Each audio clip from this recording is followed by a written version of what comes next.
ईरानी artist ने ऐसा मुनफरिद art दिखाया जिससे लोग बहुत मुनफरिद हुए और आए आपको दिखाते हैं।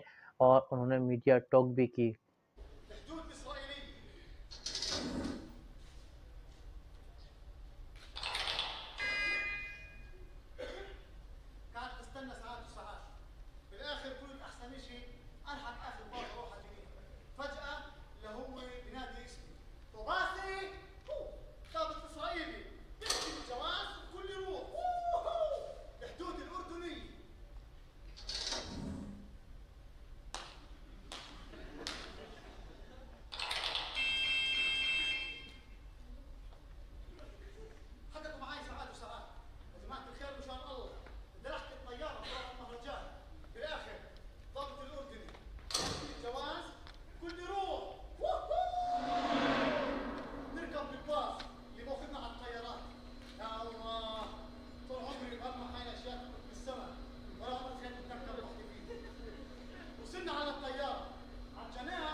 I really cannot say names, but the amount of work is too big.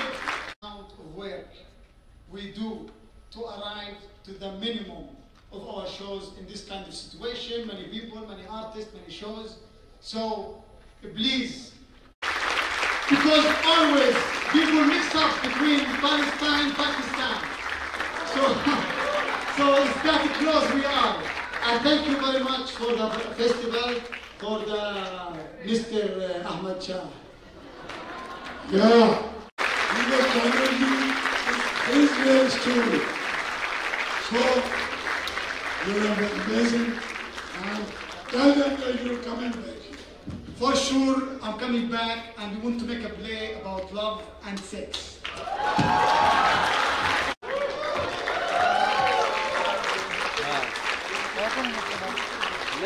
He's a British, but she was in Palestine for 12 years, and they wander around.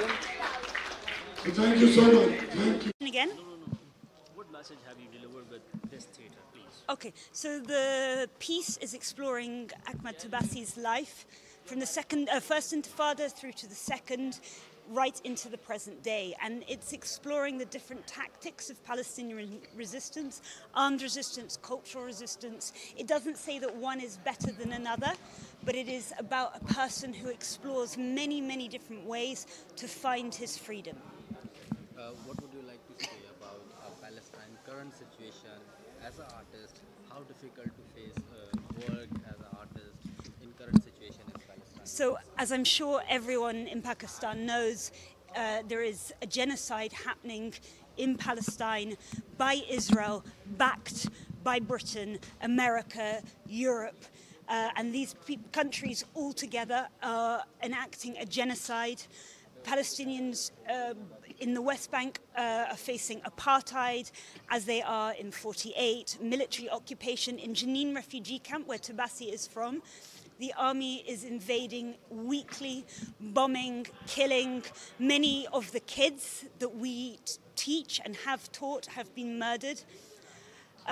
So the situation is very difficult, and at the same time artists, and as I'm sure you know, journalists are very, very specifically targeted because people, Israelis do not want the word to get out from Palestinians.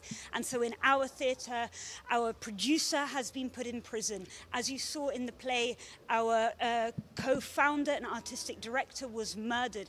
Our other co-founder is also in prison, and the theatre is relentlessly targeted. Tabassi was tortured in December, as were other members of our team. So the theatre is one example of this, but artists across the board are being targeted, imprisoned and killed.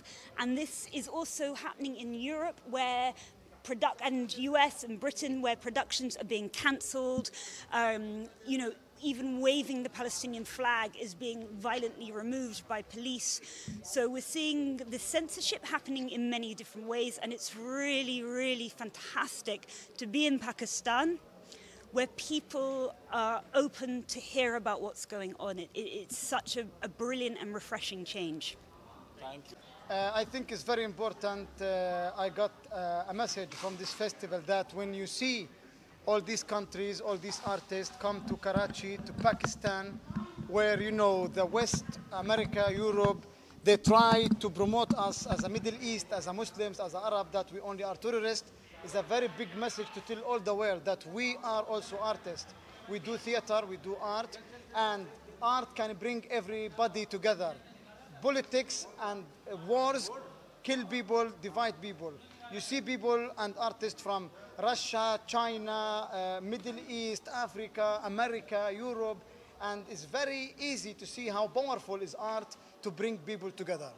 As an artist in current situation, how do you feel the current situation of Palestine? For sure, what is going on in Palestine, it's out of imagination.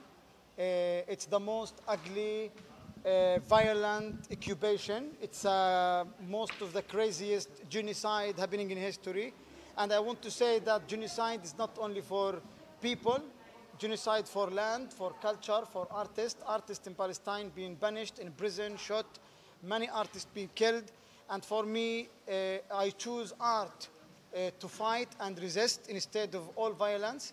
It's a very big challenge to me to believe in art, to resist and express myself and told my story as a Palestinian.